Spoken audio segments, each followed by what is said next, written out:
안녕하세요. 쭈아빠 이호영입니다. 자, 이번 시간에 여러분과 함께 공부할 주제는 바로 무엇이냐? 위진 남북조 시대에 대해서 살펴보도록 할 건데, 자, 먼저 지난 시간에 배웠던 내용이 바로 무엇이지? 그렇지. 우리 중국 역사를 쭉 배우고 있잖아. 하왕조, 상왕조, 주왕조, 이어서 춘추전국 시대, 그걸 통일한 진나라, 진나라 이후에 한나라. 자, 이 한나라 이후에 중국의 역사가 바로 무엇이냐? 그게 바로 위진 남북조 시대야. 자, 그러면 이 위진 남북조, 선생님, 나라 이름, 왕조 이름이 너무 길고 이상해요. 심지어 가운데 점도 있네요. 위진 남북조의 뜻이 무엇입니까? 자, 이 위진 남북조 시대가 어떤 시대인지부터 정확히 알고 한번 들어가 보자. 자, 앞에 보면 굉장히 복잡한 표처럼 나와 있는데, 자, 미리 이야기하지만 외울 필요 전혀 없는 표라는 거. 자, 설명만 간단하게 들으면 되는 거야. 자, 이 앞에 후한이라고 나와. 이게 무엇이냐? 우리 한나라 배웠던 지식을 떠올려 보자. 한나라 때 초창기 정말 중요한 왕, 출제 포인트 넘버 1, 한무제가 있었지. 그 이후에 한나라가 좀 약해짐에 따라 외척 세력이었던 왕만이 신나라를 잠깐 세워. 이 신은 한 15년 정도 유지되다 사라지고 다시 한번 한이 부활하거든. 우리는 한나라를 가운데 왕망이 세운 신을 기준으로 앞쪽의 한을 전한, 뒤쪽의 한을 후한이라 그래. 축구로 치면 전반전 한나라, 후반전 한나라 이렇게 생각하면 돼. 바로 그 후한이야. 근데 우리 후한, 한나라 배울 때 한나라 말기에는 사회가 혼란해지고 몰락함에 따라 농민반란, 황건적의 난 정도로 묶어서 기억하면 된다라고 했지. 바로 그 시대야, 혼란의 시대. 황건적의 난 이후 사회가 혼란해지는 거야. 그래서 전국적으로 나라가 쪼개지기 시작해. 그래서 우리 그 유명한 바로 삼국지의 시대 배경, 위초호, 중국판 삼국시대가 열리게 되는 거지. 바로 조조, 유비, 선건 이런 식으로 삼국. 자, 자세한 내용은 여러분 개인적으로 삼국지 책을 읽어보면 재밌을 것 같아. 자, 위초호 중에 어떤 나라가 삼국을 통일하냐? 바로 위나라의 신하였던 사마 가문이 있어. 사마씨. 이 사마씨 가문이 결국 이 삼국을 통일해버리거든. 그래서 만든 나라가 진나라야. 그러니까 위나라에서 이어진 진나라가 이 삼국시대를 통일하게 되지. 그래서 이 진나라가 통일해서 살고 있는데, 이 진나라를 오호, 이 호자가 오랑캐 호자야. 5부족의 오랑캐들이 이 진나라를 쳐들어오거든. 선비족, 흉노족, 저족, 갈족, 강족, 선비흉노, 저달강, 이 5명의 오랑캐 민족들이 진나라를 쳐들어온 거야. 진나라는 결국 이들을 못 이기고 남쪽으로 후퇴하고 도망쳐 내려오거든. 그래서 중국 남쪽에 세운 나라가 바로 공진이야. 기존에 원래 차지하고 있던 북쪽에는 이 5명의 오랑캐들이 서로 막 뒤집어가면서 16개의 나라를 만드는 대혼란의 시기. 자, 이 대혼란의 시기를 누가 통일하냐? 북위라는 나라가 통일해. 이 북위는 선비족이 세운 나라거든. 이 북위가 이 혼란을 장악하는 거야. 그래서 우리 중국 북쪽에는 북위가 있는 거고 남쪽에는 동진이 있었던 거지. 자, 그래서 북쪽에는 북위가 또 갈라져. 동이서이.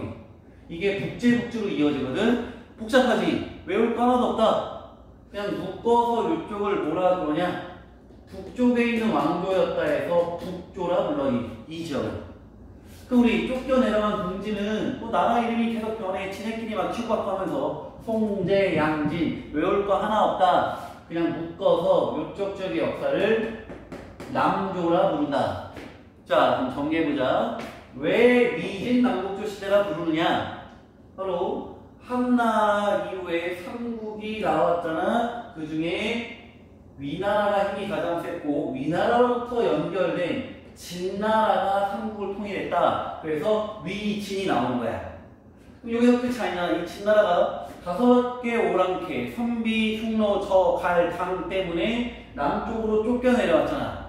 그래서 북쪽에는 오랑캐들이 왕조들을 만들었다. 우리 이 지역을 북조라 부르는 거고, 쫓겨 내려온 동진으로부터 송제, 양진 이 지역의 왕조를 남조라 불러. 그래서 위진 남북조 시대라 부르는 거야.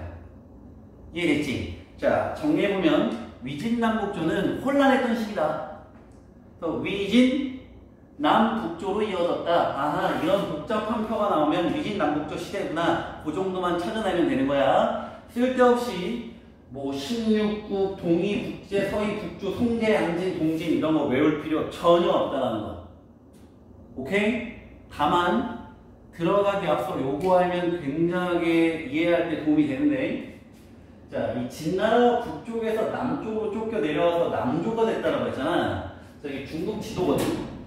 원래 중국은 이 황하강을 기준으로 중국의 왕조들이나 중국의 국가들이 들어서 진나라도 마찬가지야. 여기 있던 진나라가 5호, 5개의 오랑캐 아이들에게 밀려서 이 남쪽으로 내려오게 되거든.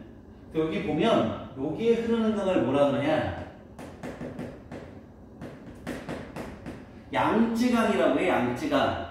이 양쯔강이 원래 강남지방이라고 하거든. 이 강남지방은 중국의 주류 역사의 땅이 아니었어. 근데 이 진나라가 5호에 밀려서 밑으로 내려왔잖아. 여기서 세운 나라가 동진이거든. 동진. 동진 이후로 이 강남이 크게 개발이 되게 되는 거지. 그래서 중국 역사에서 본격적인 강남 개발은 바로 이 동진 때부터야. 그럼 쫓겨 내려왔잖아. 그럼 이때 지역은 누가 차지할까? 그렇지. 이 5개의 오랑캐들이 차지하는데 그 중에 홀란디를 통일한 애들이 어디냐? 북이. 북이가 이 지역을 장악하게 돼. 참고로 북이는 선비족이야. 선비족. 자, 그래서 요거 보너스 지식. 중국에서 본격적인 강남 개발이 이루어진 건 위진 남북조 시대부터입니다. 라고까지 대답하면 정말 퍼펙트한 수능 1등급의 지식이야. 자, 지금까지 정리. 위진 남북조는 복잡하다. 이런 복잡한 국가 계보 외울 필요 전혀 없다. 그냥 복잡한 시대, 아, 위진 남북조 시대. 근데 왜 굳이 남북조라 부른다? 남조 지역과 북조 지역을 나눠서 살펴보기 때문에. 자, 이걸 기억하면 되고, 보너스 지식이자 굉장하게 고급 지식. 본격적인 강남 개발이 이루어진 이후 진나라가 쫓겨서 남쪽으로 내려와서 이때부터 강남 개발이 이루어졌다. 요거 알아두면 좋을 것 같아. 자, 그럼 일단 위진남북조에서 제일 중요한 위진남북조의 뜻에 대해서 살펴본 거야. 그럼 이제 하나하나 세분해서 좀 살펴보면, 자, 그 다음에 나오는 게 효문제라는 사람이야. 황제 이름이거든. 요 사람 시험 출제 포인트지. 선생님이 이해하기 좋게 밑에 북위라는 나라를 적어줬어. 이 효문제는 이 북위의 황제야. 이 북위. 이 혼란한 5, 16국 시대를 통일한 북조 지역의 패자, 짱이었던 북위. 이 효문제는 선비족이야, 선비족. 근데 이 아저씨가 했던 유명한 정책이 뭐냐? 바로 한화 정책이야. 자, 무슨 뜻이냐? 중국에 원래 살고 있던 이 진나라, 얘네들을 한족이라 불러, 한족. 한족이 지금 밑으로 내려가고 여기를 선비족이 차지했잖아. 근데 한족처럼 되는 정책이 한화 정책이야. 쉽게 말해, 선비족이 한족을 몰아내고 그 적을 차지했잖아. 그래놓고 나 누구처럼 될래? 나 한족처럼 살래? 했던 정책이 바로 한화 정책이지. 자, 그래서 했던 게 뭐냐? 수도를 옮겨. 평성은 대륙 위쪽에 있는 도시였는데 러양이라는 중국 중심으로 옮기는 거야. 참고로 러양은 나급이라고도 하는데 그 전부터 중국 한족의 중심 도시였거든. 쉽게 말해 선비족이 한족의 중심지로 들어간 거야. 나 너네처럼 될래. 한화 정책의 내용 중에 하나지. 그 다음 준전제 삼장제라는 제도가 나오는데 이건 뭐냐면 선비족 입장에서는 한족이 차지하고 있던 땅을 확보하는 거잖아. 그럼 그 지역에 대한 지방 통제를 잘해야지 나라가 오래 유지되고 발전할 수 있어. 그래서 이 준전제가 뭐냐면 쉽게 설명하면 준중하게 전 땅을 나눠주었던 제도야. 농민들, 지방계까지 농민들에게 땅을 나눠준 다음에 그 땅을 나눠준 대가로야 내가 니네 땅 나눠줬으니 니네 나한테 세금 내. 내가 니 땅 나눠줬으니 나라에서 군대 필요할 때 니네 군사로 참여해. 요런 식으로 했던 게 준전제야. 지방에 대한 통제력을 강화하고자 한 거지. 이 삼장제는 뭐냐면 이것도 지방 통제 정책 중에 하나야. 좀 복잡한데 간단하게 설명하면 삼장, 장이 3명이래. 이게 5집을, 5가정을 한 린으로 묶어. 한 린. 그러니까 5가정이 한 팀이야. 이 5개 팀을 또 하나로 묶어. 이게 당이야, 당. 아, 리. 쏘리. 1, 2. 한 마을로 묶는 거지. 이 5개 마을을 하나의 단으로 묶어. 쉽게 말해 가족 단위로 해서 한 팀을 묶고 이 팀들을 묶어 더 큰 팀을 묶고 이 큰 팀들을 묶어 더 큰 팀을 묶는 거야. 지방을 이렇게 피라미드식으로 묶는 거지. 그래서 이 5개의 직장을 린장, 5 장을 리장, 5 장을 당장. 그래서 장이 몇 개야? 린장, 리장, 당장. 3명의 장으로 운영된다 해서 3장제라 부르는 거야. 자, 사실 이거 교과서에 잘 안 나와 있고 하는데 모의고사에 종종 나와. 그래서 내가 우리 학교 아이들을 위해서 설명해 주는 거야. 포인트는 지방을 피라미드식으로 딱딱딱 묶었다. 이유는 지방에 대한 통제력을 강화하고자. 자, 이거는 지방 통제 강화치 묶은 거지. 그 다음에 얘는 선비족이잖아. 근데 선비족에서 한화, 한족처럼 되고 싶대. 선비족의 언어, 복장, 풍습을 금지시켜. 지금 좀 이해가 안 되지. 우리 입장에서 쉽게 말해 우리가 다른 나라 점령했는데 우리나라 문화 풍습 다 버리고 그 나라에서 따라가는 거지. 하지만 뭐 효문제의 생각은 그래야지 우리나라가 더 강해지고 오래 버틴다 생각한다. 선비족 연합 복장 금지시키고 한족과 결혼을 장려해서 선비족의 피를 점점 약하게 만드는 거지. 한족화 시키는 거지. 심지어 선비족의 성씨조차 못 쓰게 했어. 굉장히 파격적인 정책이지. 이 정책에 어떤 반발이 나타날까? 그렇지. 당연히 선비족 입장에서는 야, 우리의 자랑스러운 언어 풍수, 우리의 자랑스러운 거 왜 버리냐? 왜 다른 나라 따라가냐? 효문제도 문제 있다. 선비족 내부의 반발을 엄청 샀을 거 아니야. 그래서 결국 하나 정책은 실패. 선비족 내부의 반발로. 그래서 그 이후에 어떻게 되는 거야? 북이 효문제 하나 정책 실패하잖아. 그 나라가 쪼개지게 되는 거지. 결국 실패했다 정도로 정리하면 되는데, 이 하나 정책은 단어 자체, 그 내용들이 시험 출제에 굉장히 잘 된다는 거 꼭 기억해두자. 자, 그 다음에 살펴볼 게 관리 선발제도야. 자, 이것도 위진 남북조 시대의 주요 출제 포인트 중에 하나인데, 관리를 어떻게 뽑았냐? 우리 이전의 관리 어떻게 뽑았지? 한나라 때? 혹시 기억나? 지방에서 인재를 추천하면 걔네를 관직으로 임명시켜줬던 바로 향거리 선제가 있잖아. 향거리 선제. 이 같은 향거리 선제가 어떻게 바뀌냐? 구품 중정제로 바뀐다. 요것도 잘 나오지. 구품 중정제. 무슨 뜻이냐? 9개 품, 9등급으로 나눈다는 거야. 누가? 중정관이라는 사람이 있어. 이 중정관은 뭐냐면 중앙에서 그 지방으로 중정관이라는 사람을 파견해. 중정관이 지방으로 내려가서 그 지역에 있는 사람들에게 인재를 추천받는 거야. 그래서 거기서 인재를 추천받아. 그럼 중정관이 걔를 쭉 보는 거야. 새끼는 좀 훌륭하구만. 내 9품 중에 오케이 한 4품 정도 되겠어, 능력이. 그래서 4품으로 중앙에 추천하는 거야. 내가 지방에 내려와서 확인해보니 얘 4품 정도의 인재가 있다. 추천하는 거야. 그럼 중앙에서 얘를 중앙관리로 임명시켜주는 게 9품 중정제야. 자, 포인트는 뭐냐? 중앙에서 지방으로 중정관을 파견했다. 중정관이 그 지역의 인재들을 품을 나나 중앙으로 추천했다야. 근데 얘들아, 이 중정관이 지방으로 내려가. 보통 내려갈 때 어디로 내려가냐? 이거 자체가 좀 별로야. 자기 출신 동네로 내려가. 물론 이유는 그거야. 그래야지 그 동네를 잘한다는 거야. 그럼 내려가. 그럼 인재를 정말 냉철하게 받을까? 아니지. 나랑 좀 원래 친했던, 그리고 그 지역에 잘 나가는 호족 가문들이 나에게 여러 가지 좀 서포트를 해줬겠지. 그리고 그 자식들을 추천하는 거야. 그럼 중정관은 공정한 느낌보다는 그 지역에 잘 나가는 호족 가문들을 계속 높은 관직으로, 높은 품으로 추천하게 되는 거지. 구품 중정제는 어떤 현상을 나타내냐? 지방에 있는 호족들이, 특히 잘 나가는 호족 가문의 자식들이 쉽게 중앙관리로 계속 진출하지. 그래서 특정 호족 가문의 힘이 점점점 세져. 이 특정 호족 가문이 중앙에서 높은 관직들을 계속 차지해. 그래서 우린 이들을 몰아냈다로 가냐? 호족이 귀족화되었다. 귀족도 한 명이 아니라 여러 세대에 걸쳐 높은 관직을 계속 차지해. 하나의 파벌, 문벌을 만들었다 해서 문벌 귀족이 성장하는 데 결정적인 역할을 했던 게 구품중정제야.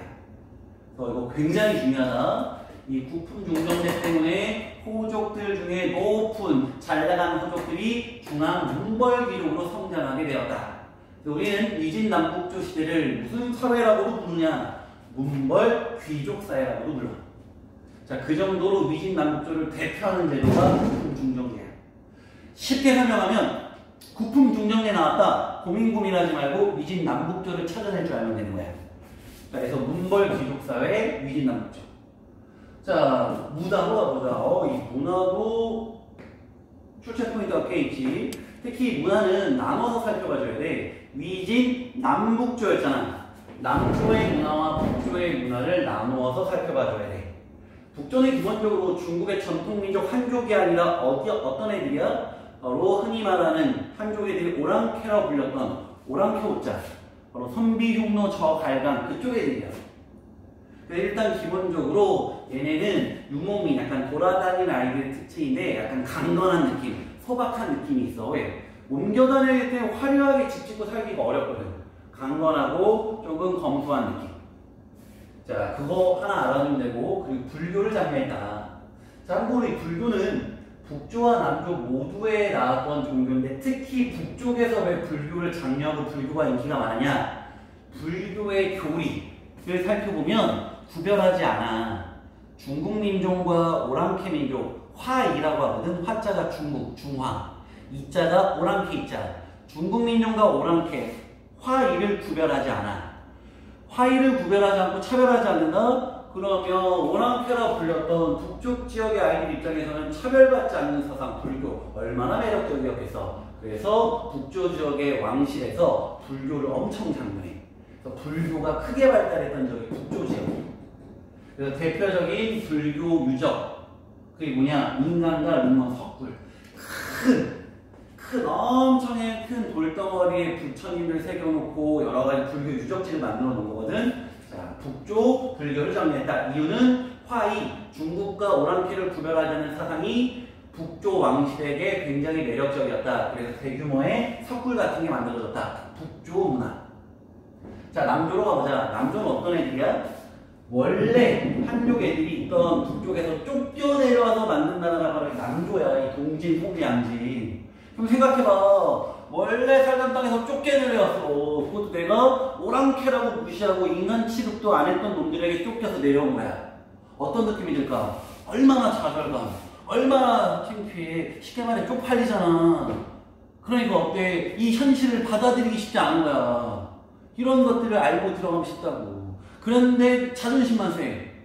귀족들, 난 귀족이야. 그래도 내가 비록 지금 졌지만 내가 쟤네보다 우세. 이런 느낌이 남아있는 게 남조라고. 자, 가보자. 자, 남조. 귀족 중심문화. 방금 말했잖아. 특히 귀족들이 발달할 수 있었던 이유. 부품 중정제 때문에 연결되는 거야. 귀족 중심. 굉장히 고풍스러워. 남조 문화의 특징은 굉장히 화려하고 고풍스러워.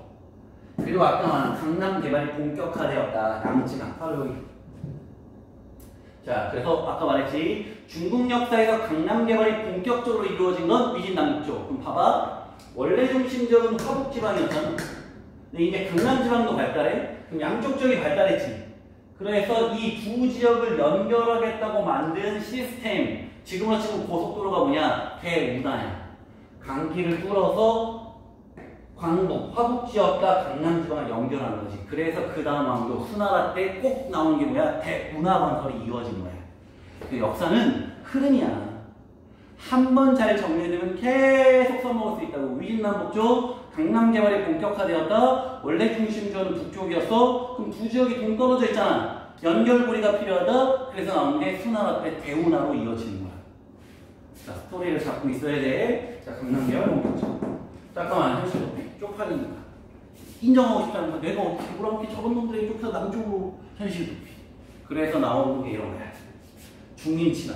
이게 뭐냐면, 뭐 죽자, 대나무죽, 숲 풀림. 대나무와 숲이 우거진 곳에 7명의 어진 현자가 있대. 이 어진 현자가 사회를 위해, 나라를 위해서 적극적으로 일하면 좋으려면 쟤는 뭐냐? 나는 세상에 관심 없다.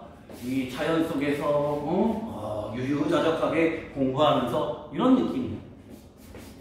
청남산, 노장산은 모두 마찬가지인 거지. 다 자연 속으로 가자는 거야. 현실을 피하자는 거야. 왜? 현실은 지옥이잖아. 쪽팔리잖아. 오랑캐게 밀렸다니. 현실 도피의 개념들이 나오기 시작한다. 자연, 자연과 함께 할래. 이 승승함, 난 이 고귀함을 지킬 거야. 이런 느낌인 거지. 자, 그 다음 도형명의 기거래서 이런 것들은 뭐냐? 남조문의 특징이야. 대표적인 작품들. 자, 귀족 중심, 화려하고 고풍스럽고. 자, 도형명의 기거래사, 그리고 현실 도피. 자, 이거 뭐냐면 도형명이라는 사람이 쓴 책인데 돌아올 기자야. 우리 귀로라고 하지. 노래 중에 귀로라고 있잖아. 돌아간다는 뜻인데 쉽게 말해 나 고향으로 돌아갈래. 이게 세상사. 바로 남조의 대표적인 현실 도피의 내용이 담겨져 있는 거지. 자, 그 다음 4, 6 별년체 뭐냐면 4, 글자 수 어떤 시조를 쓸 때 글자 수를 4글자, 6글자 형식을 딱딱딱 정해는 거야. 굉장히 형식적이지. 귀족문의 특징이야. 딱딱딱 엄격한 형식 중심. 4, 6 별년체 귀족 중심 문화, 남조 문화의 특징. 그다음 고개지라는 사람이 그린 그림이 바로 여사정도야. 굉장히 유명한 그림인데 이 여사정도의 특징이 뭐냐면 귀족 생활, 남조 귀족 생활의 화려한 게 굉장히 잘 묘사돼. 이 여사라는 건 쉽게 말해 이 당시 귀족들이나 왕실을 위해서 연주했던 악공들, 그런 애들을 여사라고 부르거든.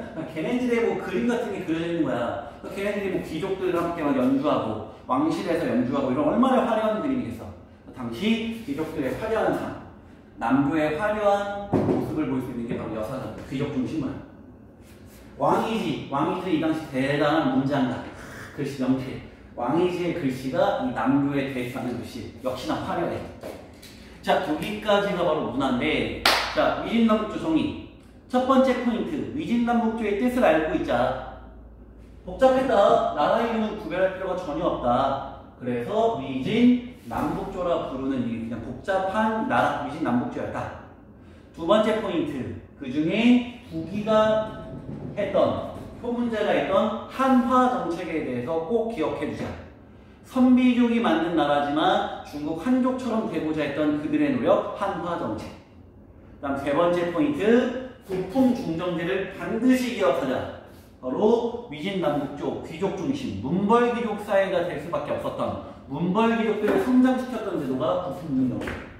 네 번째, 문화. 이 문화를 공부할 때는 북조와 남조 문화를 구별할 줄 알아야 된다. 특히 시험 출제 포인트는 남조겠지. 남조 문화의 핵심은 귀족 중심의 문화였다. 그리고 현실 도피의 모습이 나타난다. 그 이유에 대해서 앞에 다 설명했지. 여기까지가 위진남북조. 자, 중국사 용어만 어려울 뿐이지 사실 어떻게 보면 한국사보다 쉬워. 왜 쉽냐? 한국사만큼 자세하게 안 배우거든. 간단하게 배우거든. 왜냐면 사실 위진남북조도 돼야 3, 4, 5, 6, 약 400년의 역사인데 칠판한 바닥으로 정리했잖아. 그러니까 쫄 필요 전혀 없다. 자, 언제나 열심히 하고 모르는 거 있으면 유튜브 댓글이나 학교 온라인 클래스 커뮤니티에 올리면 쌤이 친절하게 답변해줄게. 쌤 개인 번호 아는 사람들은 개인적으로 연락하고. 자, 건강 조심하고 안녕!